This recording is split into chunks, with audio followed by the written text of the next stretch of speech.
नमस्कार दोस्तों। तो आज हम जिस अध्याय के बारे में पढ़ने जा रहे हैं वो है आरगवदीय अध्याय। चरक सूत्र के पहले जो चतुष्क है भीषित चतुष्क उसका तीसरा अध्याय है। तो इसमें हमारे पास बही परिमार्जन के जितने भी द्रव्य हैं, लेप प्रलेप आदि, उनका वर्णन किया हुआ है। और जिससे पहले दूसरा अध्याय था अपामार्गदंडूलीय, उसमें अंतः परिमार्जन के द्रव्यों का वर्णन था। तो प्रलेप मेनली पित्त के लिए होता है। तो इसमें कहा गया है शीत तनु अविशोषी विशोषी, और प्रदेह वात और कफ के लिए उष्ण शीत बहुशो अविशोषी। तो ये कोटेशंस के लिए याद रखनी है। उसके बाद है आलेप, यानी दोनों के मध्य की अवस्था। प्रलेप हो गया, प्रदेह हो गया और आलेप हो गया। और किन किन ने माना है प्रलेप, प्रदेह और आलेप को? तो प्रलेप जो पित्तश के लिए था वो चरक ने इनमें से किसी को भी नहीं माना है। सुश्रुत ने प्रलेप को नहीं माना है, पर प्रदेह को कहा है कि ये वात कफहर है, और जो आलेप है वो रक्त पित्तहर है। और वाग्भट ने भी माना है कि वात कफहर है प्रलेप और प्रदेह है रक्त पित्तहर, और आलेप का उन्होंने नहीं कहा है, कोई वर्णन नहीं किया है। तो जो आरगवदीय अध्याय है उसमें 32 प्रकार के योग जो हैं, जो लेप के रूप में या चूर्ण के रूप में यूज़ होते हैं बॉडी पे, उनका वर्णन किया हुआ है। तो उनकी क्लासिफिकेशन देख लेते हैं हम कैसे हैं। तो कुष्ठग्न है हमारे पास 15, कुष्ठग्न लेप, और जो कुष्ठग्न चूर्ण है वो 1 है। चूर्ण कम है, और चूर्ण सिर्फ इसी में वर्णन किया गया है कुष्ठग्न, बाकी सबके लिए लेप ही बोला गया है। फिर है वातज व्याधि लेप, जो इम्पॉर्टेंट है हमारे पास। वात रक्त लेप 3 है, स्वेदहर लेप 1, शीतनाशक 1, शिरोशूलनाशक लेप 2 है, पार्श्वशूलनाशक लेप 1 है, दुर्गंधहर लेप 1 है, दाहनाशक लेप 2 और विषग्ननाशक लेप 1। तो एक जिन जिन के बारे में बताया हुआ है उनकी फॉर्मुलेशंस, तो वो कौन कौन से हैं? 6 हैं हमारे पास। कौन कौन से?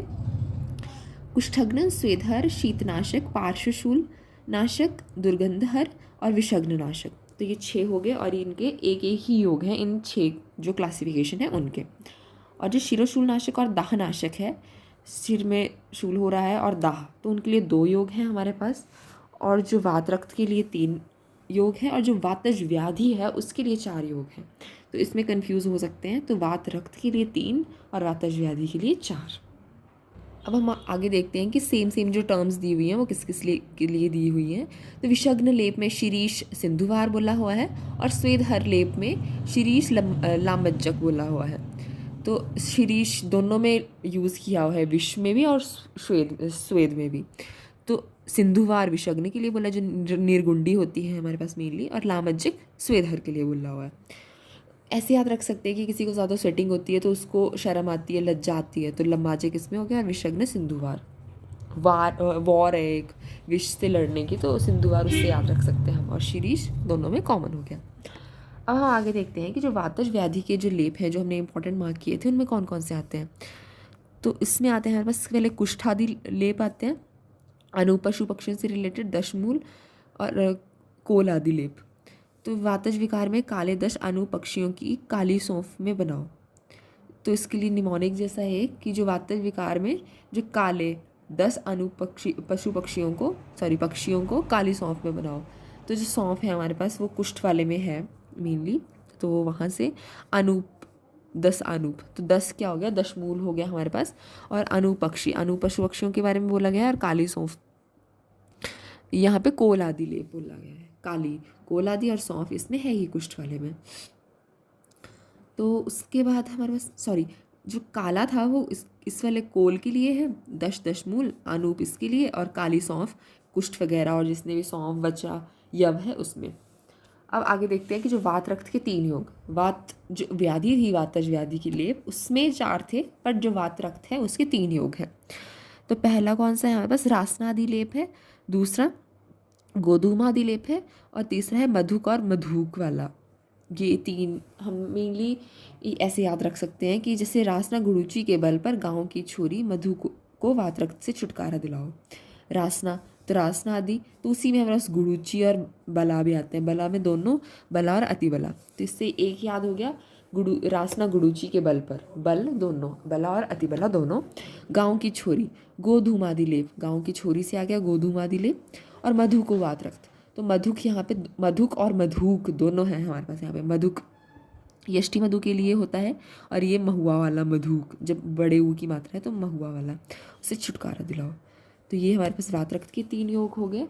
शिरोशूल नाशक, और दूसरा क्या था हमारे पास जो 2 वाले में था, दाहनाशक। तो एक हम देख लेते हैं इसमें। शिरोशूल नाशक में 2 योग कौन कौन से? शिरोशूल पूर्ण ठीक ना हो तो चंदन का लेप लगाओ।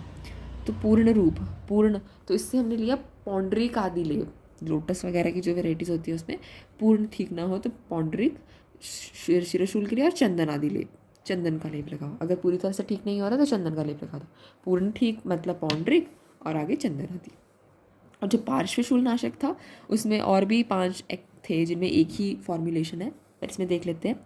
माता सीता ने दारू हरिद्रा के लेप से राजा दशरथ की पार्श्वशूल ठीक करी।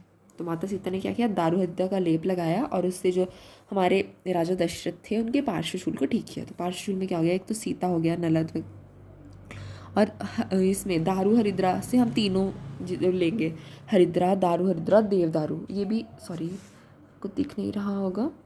तो हरिद्रा, दारू हरिद्रा और देवदारू तीनों चीज़ें ली, राजा रासना। तो ये हमारे पास आरगवदी अध्याय, इसी में हम समराइज़ कर रहे हैं। ऐसे तो इसमें बहुत सारे हैं और मेनली इतना इम्पोर्टेंट ये चैप्टर है भी नहीं है।